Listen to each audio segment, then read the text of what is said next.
அனைவருக்கும் இனிய காலை வணக்கம். என் பெயர் ராபரத்லட்சுமி. நான் 8ஆம் வகுப்பு படிக்கிறேன். ஊராட்சி ஒன்றிய நடுநிலை பள்ளி கல்விக்கூடி. நான் பேச எடுத்துக்கொண்ட தலைப்பு காமராஜர் தின பேச்சுப்படி. இவ்வுலகில் அறிவில்லா செல்வம் என்றால் கல்வி செல்வம் தான். அத்தகைய செல்வத்தை இலவசமாக கொடுத்த படிக்காத மேலான கல்வி கண்டிருந்த காமராஜரை பற்றி நான் இங்கு பேச வந்துள்ளேன்.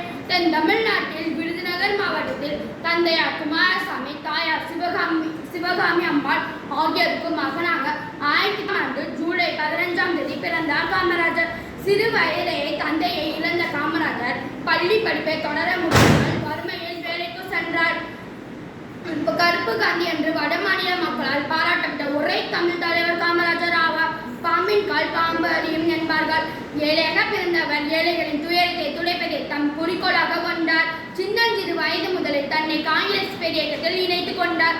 நேருவின் கொள்கையை ஏற்று அடுத்த தலைமுறை இளைஞர்களிடமே என்றுதான் வகித் காங்கிரஸ் தலைவர் பதவியை விட்டு விலகினார். கல்விக்கு தந்தை என்று போற்றப்படும் காமராஜர் பிறந்த நாளை நாம் கல்வி வளர்ச்சி நாளாக கொண்டாடுகிறோம். நன்றி, வணக்கம்.